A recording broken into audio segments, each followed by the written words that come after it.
Okay, let's dive right into this explainer. Today, we're taking what might feel like dry, dusty compliance jargon and turning it into a real, practical toolkit for you, the future site managers of Genesis International College. We're zeroing in on topic 3 from your study guide, monitoring organizational legal obligations. Look, as site managers, you're going to find out pretty fast that as instructions travel down the chain of command, from high-level management all the way to your on-site contractors, the actual interpretation of legal standards can get a little fuzzy. It loses consistency, and that is exactly why you can't just set the rules and walk away. You have to actively check on your construction team's legal compliance. It's not just about making the rules, it's about actively monitoring them. To make sense of all this, we've got a really clear roadmap today. First, we'll look at the feedback control loop. Then we'll dig into our internal systems, breaking down formal internal and informal internal feedback. After that, we'll step outside the gates to talk about engaging the community, and we'll wrap the whole thing up with navigating agency audits. All right, let's get right into it with part 1, the feedback control loop. So the most crucial thing to grasp here is that monitoring your legal obligations, it is absolutely not a one-way street. It's a continuous, dynamic control loop. As a builder or a senior manager, your firm's entire ability to self-monitor compliance really hinges on this system. Think of it like this. You have these specific environmental goals laid out in your environmental management plan, your EMP, but you have to constantly measure those goals against what's actually happening out there in the dirt, the on-the-ground performance of your team. If there's a gap between what you planned on paper and what's actually happening on site, well, this control loop is exactly what flags it so you can jump in and fix it. Moving right along, let's hit part 2, formal internal feedback systems. Broadly speaking, internal feedback splits into 2 camps, formal and informal systems. Formal systems are things like surveys, interviews, and focus groups. These are prepared way in advance. They're officially baked into your firm's routines, and they really rely on those hierarchical relationships, site managers to contractors to subcontractors. Now, on the flip side of that coin, we have the informal systems. These are those day-to-day unplanned interactions. We're talking chance conversations, a quick chat at a casual meeting point. Both of these are absolutely critical, but they serve totally different purposes. So when you actually need to extract the attitudes of your construction team and get a solid general baseline of their compliance, a formal survey is your best friend. By using a simple numerical scale, say a 1 meaning absolutely no capacity, all the way up to a 10 meaning perfect capacity, you can objectively measure how well your team thinks they can meet specific legal obligations. We're talking about crucial stuff here: managing waste, keeping water quality in check, noise control, and emergency responses. But here's the catch. To get data that you can actually use from those surveys, you've got to follow a few core guidelines. First off, administer them regularly. That might mean monthly or biannually, depending on how massive your project is, so you can track compliance trends over time. Second, and I can't stress this enough, you must maintain confidentiality.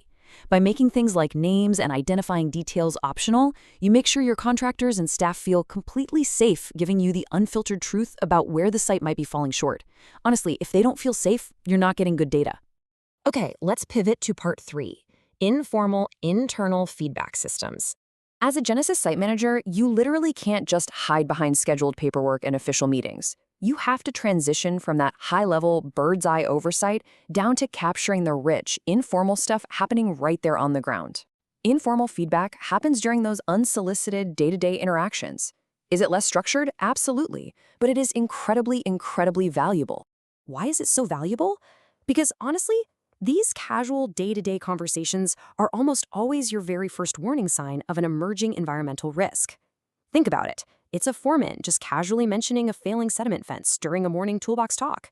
Or maybe a neighbor making an offhand complaint about dust. Or a worker noticing, hey, an unusual number of birds are suddenly leaving the area. A subby might even just suggest a quicker way to sort metal scrap. These are the on-the-ground realities that a pristine formal survey might completely gloss over. But, and this is a big but, an anecdote is utterly useless if it just vanishes into thin air. You must document these informal chats. If a foreman lets it slip that he actually doesn't understand the updated legislation for his subplans, you can't just nod, say got it, and walk away. You have to log that in your job site diary right then and there. Make sure to jot down the names of who is involved, the exact date and time, the location, and a quick summary of what was said.